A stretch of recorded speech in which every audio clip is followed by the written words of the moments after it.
el año pasado, que por motivos de la política argentina, que había elecciones y que estaban en actividad, era muy difícil que pudieran venir. Y bueno, ahora surgió la posibilidad de Miguel Ángel va y viene, ya es rioplatense, y bueno, estaba hasta el día 17, va a estar acá. Entonces la idea era un poquito compartir con él, y esta charla que quedó pendiente, y poder dialogar en forma personal, en forma libre, que esa es un poco la idea, ¿no? Que sea libre. Y bueno, la importancia de lo que significa Miguel Ángel Espeche Gil para la historia del estudio de la deuda, ¿no? De la deuda externa, y hoy llamamos deuda pública, porque comprende la externa y la interna, ¿no? Pero la importancia de cómo un embajador, un diplomático, empieza a interiorizarse y a cuestionarse por qué la tasa de Estados Unidos, por qué los préstamos que firman los estados se les cobra un interés que no está pactado en los documentos. Eso a nivel internacional fue de una trascendencia muy importante, porque hasta ese momento nadie se había cuestionado eso. Y la otra parte importante es justamente el conocimiento y la aplicación del derecho internacional público.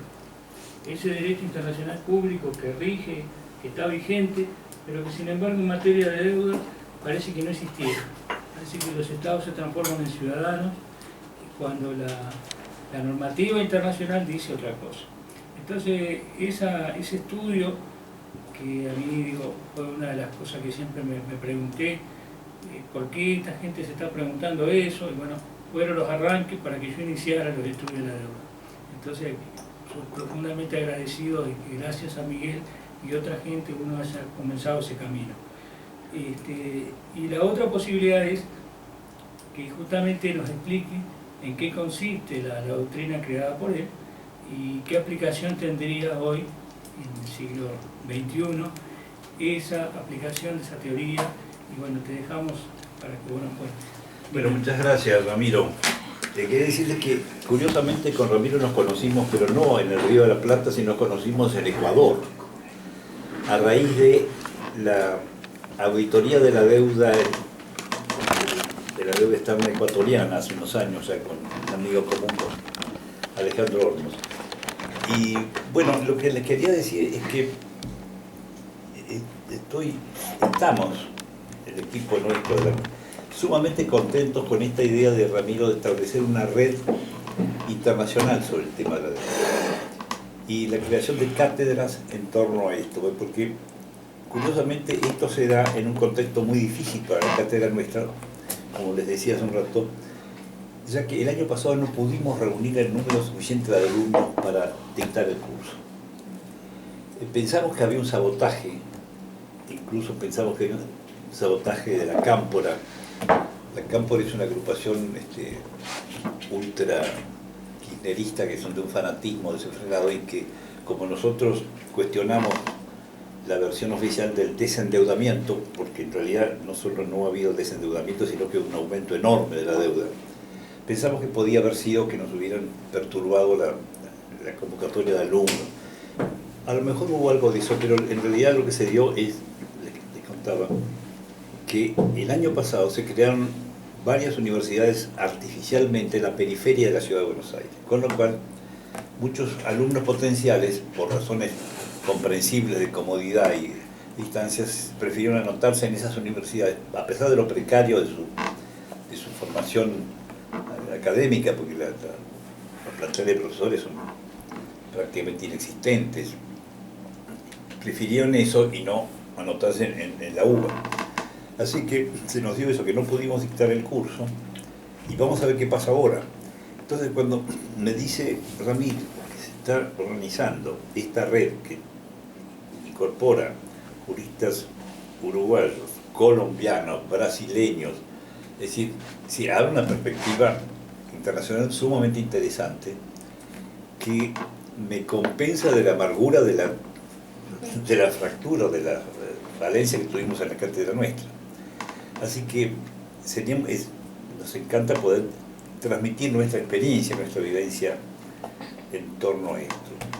Así que sí, de acuerdo con lo que gozaste vos, Ramiro, creo que les voy a contar un poco la historia de cómo surge este tema de la deuda externa.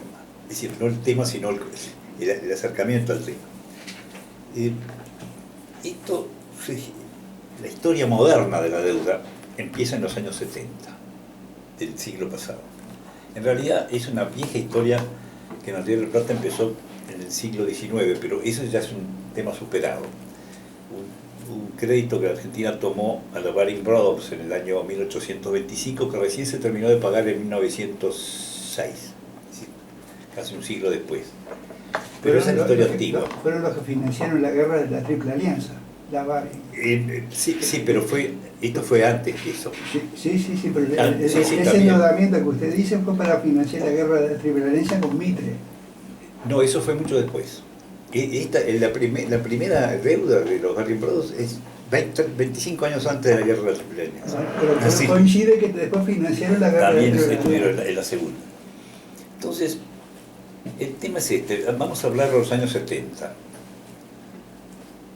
Las niñas no habían nacido, y algunos de los caballeros tampoco, pero 1970. ¿Qué pasa en el mundo en los años 70?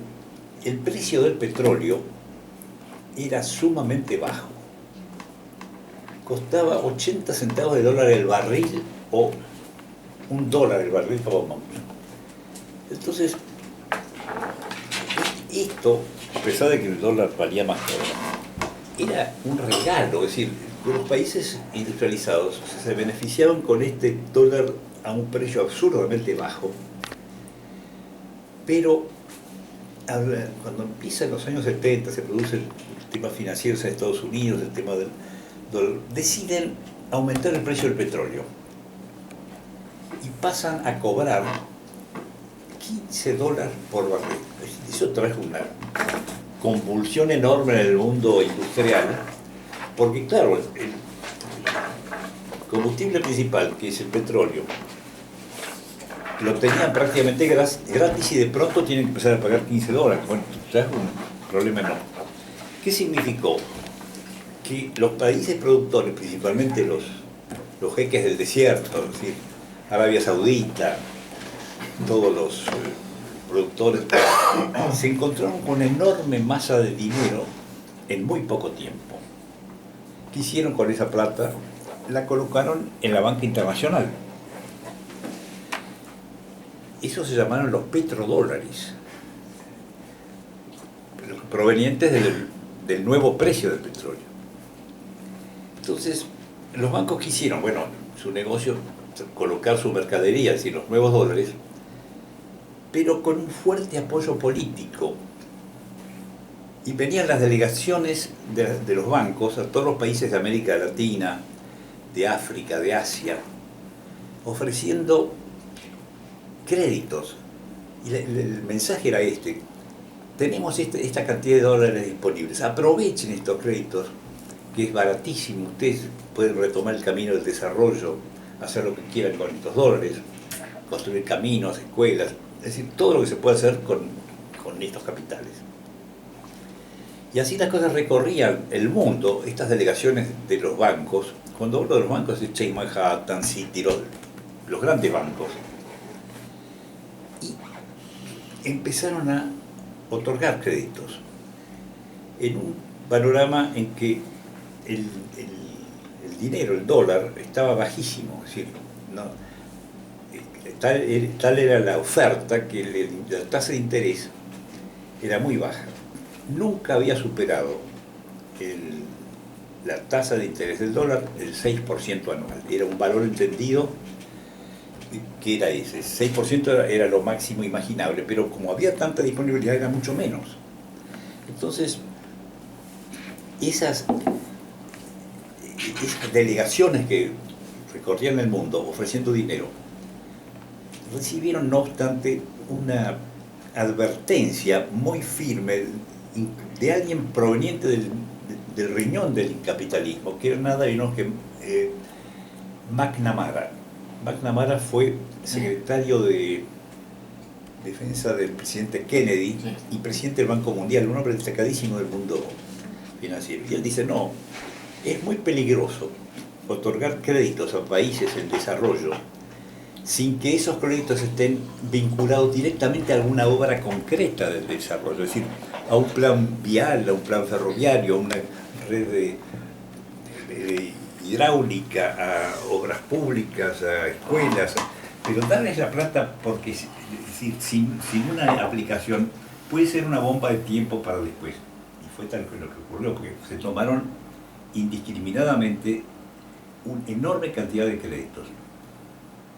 Nosotros, cuando nosotros hablemos América Latina, vamos a circunscribir el problema a lo que estamos más metidos en el tema.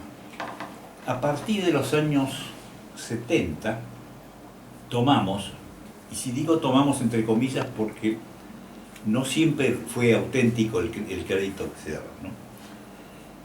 La suma de 300.000 millones de dólares. Atraigo la atención hacia las cifras, son 300.000 con 6 ceros más. Esta enorme suma se distribuyó en los bancos en miles de contratos de préstamo a gobiernos nacionales, empresas públicas, privadas. Es decir, el conjunto de la América Latina tomó esta suma de 300.000 millones de dólares. Ahora, al terminar la década del 70, justo al final, en Estados Unidos se produjo lo que los economistas llaman un recalentamiento de la economía de Estados Unidos. Yo nunca lo he podido explicar, pues no soy economista y tampoco lo entendí mucho, pero parece que si ustedes le preguntan qué es el recalentamiento de la economía, le puedo decir. A raíz de esto, la Reserva Federal de Estados Unidos, que con ese nombre está el Banco Central de Estados Unidos, lo que nosotros llamamos el Banco Central, en Estados Unidos se llama la Reserva Federal, que es la que maneja la cuestión monetaria. En un libro que tiene aquí nuestro amigo Ramiro de Ferguson, todo eso está muy bien explicado, ¿sí? Cómo funciona la Reserva Federal. Porque es un banco central muy particular, no es como los bancos centrales de aquí, que son una oficina pública, sino que está gobernada por un consorcio de bancos privados. Eso es curiosísimo. En Estados Unidos, de 1913, con la ley de la creación de la Reserva Federal, la gestión del dinero está manejada por los bancos privados, no por el Estado, ¿no? Entonces, esta Reserva Federal es la que establece, le indica la tasa de interés referencial para el dinero. Entonces, el costo del dinero, como decía, nunca había superado históricamente el 6% anual. Entonces, creo que fue en enero del 80, por ahí, el presidente de la Reserva Federal aumenta de 6% anual a 8% anual. A los pocos días a 12%, después a 14%, 16%, 18%, hasta 22%. Es decir, la tasa de interés del dinero subió en menos de un año de 6% a 22%. Es algo impresionante. Sobre todo con los antecedentes históricos, que nunca había pasado de 6. Llegó a 22 en un momento, bajó después. Pero el daño ya estaba hecho porque la banca, con respecto a los créditos que había dado a todo el mundo, empezó a aplicar esa tasa de interés a todos los contratos que habíamos firmado en América Latina, África, Asia, en todas partes. Pero dice, bueno, pero esos créditos se hicieron por contratos, efectivamente. Todos los contratos de deuda, de crédito, tenían un conjunto de cláusulas con referencia a la forma de pago de esa deuda.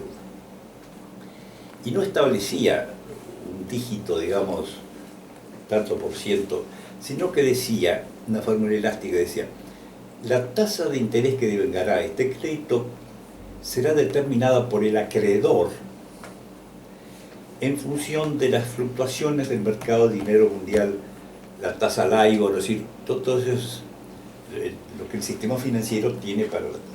Entonces, a los 300.000 millones de dólares de deuda ya empezaron a aplicar la misma tasa de interés que decidió la Reserva Federal para Estados Unidos. El resultado fue una catástrofe, que la estamos pagando todavía, porque quien se endeudó pensando que iba a pagar como máximo 6, se encontró de un día para otro que tenía que pagar 22. Y si después bajaba un poco, pues ya estaba, porque se calculaba ese aumento sobre se calculaba lo que había que pagar de interés sobre la base del capital, pero después, como no se podían pagar, por ese aumento de descomunal, no se podía pagar los intereses, esa suma que se debía a través de los intereses se sumaba al capital en un operativo que se llama, ustedes recordarán, el anatocismo, que es una figura de intereses sobre intereses mediante los cuales el acreedor se va apoderando del patrimonio del deudor, porque es una máquina imparable de la suma de los intereses. Esto es lo que en la cultura histórica se denomina la usura. La usura como el apoderamiento ilícito de los bienes del deudor por parte del acreedor mediante estos procedimientos arbitrarios de los intereses, de las tasas de interés.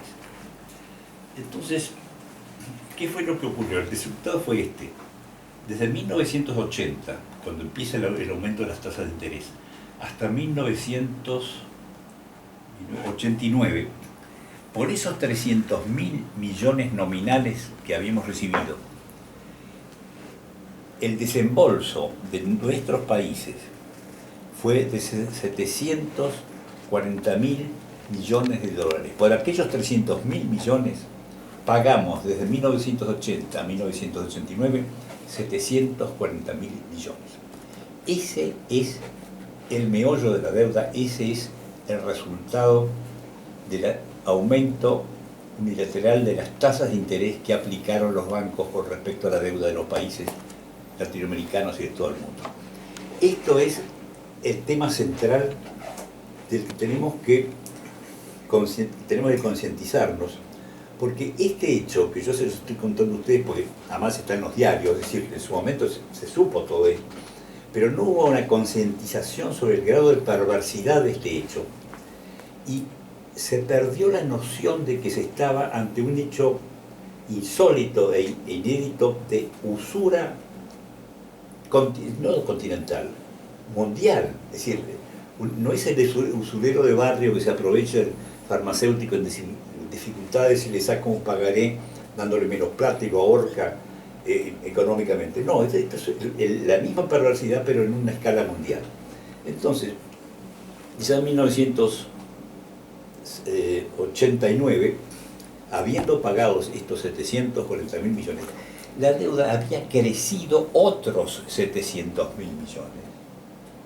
Y si no había parado, como no se podían pagar los intereses, ese reciclaje de los intereses por medio del anatocismo hacía que la deuda creciera sin límite y que estuviéramos todavía hoy pagando las consecuencias de esto. Ahora, este hecho de la historia de la economía, de la historia de las finanzas, no fue visto, por lo menos al principio, con un enfoque jurídico.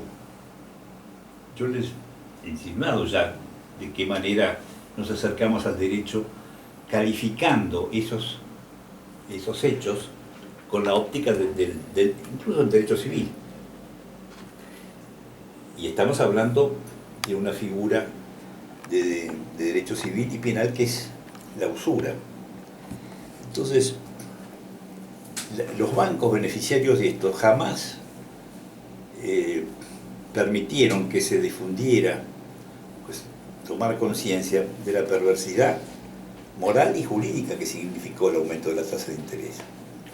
Ahora, yo estaba, cuando se produce esto en el año 80, yo estaba en Bulgaria, y debo decirles que las horas de la mañana bien empleadas me bastaban para hacer todo lo que había que hacer en la embajada. Porque, para hacer las cosas bien. Después tenía bastante tiempo a la tarde para leer y qué sé yo. Entonces, con los diarios, sobre todo hay un diario que es el el Herald Tribune, que es en inglés, que se vende en todo el mundo, que tiene lo principal del New York Times y lo principal del Washington Post. Más o menos son dos visiones de los hechos. Y ahí empecé a darme cuenta de lo que estaba pasando. Entonces, mi formación como abogado es el derecho internacional público. Yo era profesor antes de... empecé la carrera de ayudante docente en el año 65. Entonces, analicé el problema de la deuda desde el punto de vista de mi disciplina, el derecho internacional público. Entonces, analicé estos contratos que fueron firmados por estados, empresas públicas, privadas, particulares, etc. ¿Cómo los caracterizo? Con una óptica jurídica. Hemos dicho ya que era evidente que estamos frente a actos de usura. Pero la usura es una figura de derecho civil y penal. Pero ¿qué tiene que ver el derecho internacional público? Entonces, ustedes recordarán que el derecho internacional público se genera por medio de 3 fuentes o 4 fuentes. Las fuentes del derecho internacional público, que son los tratados internacionales, la costumbre internacional con fuerza de derecho y los principios generales de derecho de las naciones civilizadas, como dice la Carta de las Naciones Unidas y el Estatuto de la Corte de la Haya. ¿Qué son estos principios generales del derecho?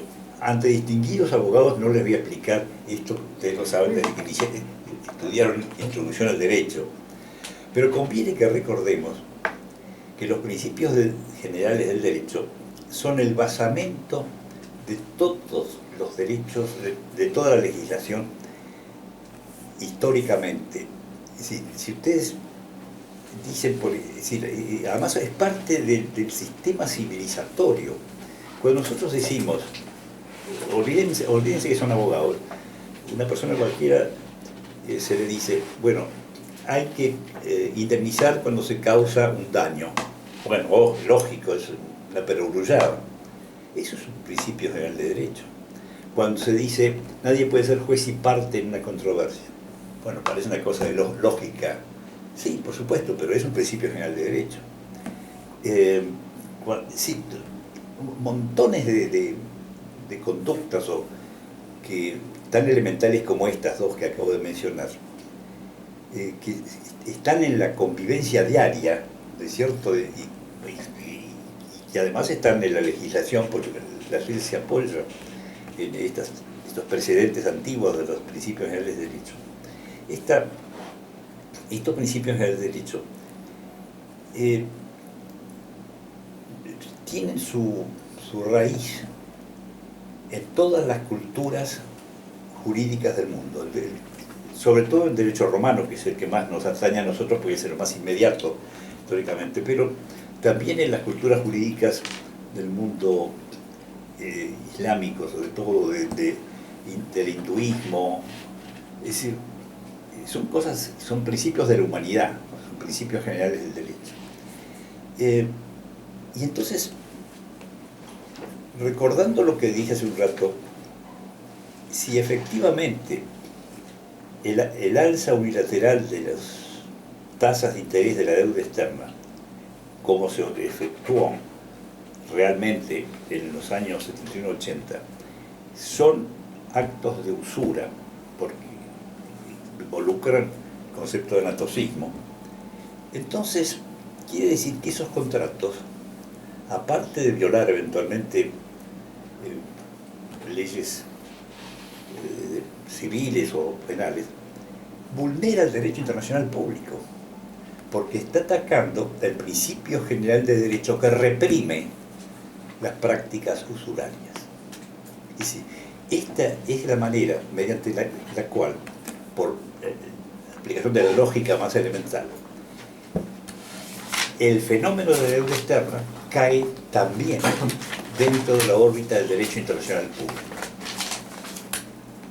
Repito, el alza unilateral de las tasas de interés aplicada por los acreedores de esta manera arbitraria y abusiva también está aplicando vulnerando el principio del abuso de derecho. Es decir, ya tenemos dos: la usura y abuso de derecho, que son dos principios generales del derecho vulnerados por la forma como se hizo y se generó la deuda externa de todos los países, en particular de los latinoamericanos. Ahora bien, ¿qué podemos hacer dentro de esta disciplina, el derecho internacional público, para enfrentar este problema? Todos sabemos que el internacional público es una de las ramas del derecho menos evolucionadas, porque no tiene la sanción ni la efectividad de las legislaciones nacionales, las legislaciones de los estados. Pero la Carta de las Naciones Unidas y su anexo, que es el Estatuto de la Corte Internacional de Justicia, que son como un todo, ¿sabe? Que es parte. El Estatuto es parte de la Carta, se aplica, tiene el mismo valor normativo que la Carta. Establece para la Corte Internacional de Justicia, aparte de su función jurisdiccional, es decir, de dirimir controversias entre estados, tiene la función consultiva, que es una particularidad que le viene del derecho anglosajón. Nosotros estamos acostumbrados a que los tribunales solamente emitan fallos judiciales, sentencias, pero en el sistema anglosajón, del common law, también los tribunales tienen la facultad de emitir opiniones consultivas que son como dictámenes, es decir, no tienen la fuerza vinculante de un fallo judicial y una sentencia, pero tienen un enorme valor como indicativo del derecho y una fuerza moral muy grande, porque depende también de la autoridad del tribunal que las emite. Entonces, la idea fue en su momento que se pudiera pedir, aplicando la Carta de las Naciones Unidas y la Carta y el Estatuto de la Corte, pedir a la Asamblea General de las Naciones Unidas, por medio de un proyecto de resolución que puede presentar cualquier país, que la Asamblea General, en ejercicio de la facultad que le da la Carta, le pida a la Corte Internacional de Justicia de La Haya, que como ustedes saben es el Tribunal Mundial, le pida una opinión consultiva sobre los aspectos jurídicos de la deuda externa. De esta manera, le daríamos una entrada potencial a un enfoque que podría llevar a una solución, porque si la Corte Internacional de Justicia decidiera, aplicando el derecho, los principios generales, que aquella alza unilateral de los intereses fue un acto de usura, usted se encuentra en el enorme valor que tendría sobre el andamiento de la defensa de los países endeudados con respecto a la deuda. Por supuesto, esta propuesta estuvo a punto de prosperar varias veces en la Asamblea de Naciones Unidas, pero siempre hubo algún inconveniente. Los bancos se ocupan de que estas cosas no progresen. La banca es implacable, tienen estudios jurídicos como el de nuestros amigos Clery, Gottlieb, Steele y Hamilton, que son como la mafia de derecho, que defienden todas las causas más tremendas, y que fueron, este estudio fue, esto más anecdótico pero es valioso para entenderla, la República de Ecuador en los años 70 contrató a este estudio jurídico para que defendiera sus intereses, pero lo que pasa es que este estudio es el estudio de los bancos. Entonces trabajaba a dos puntas, en realidad defendiendo a los bancos porque eran empleados de los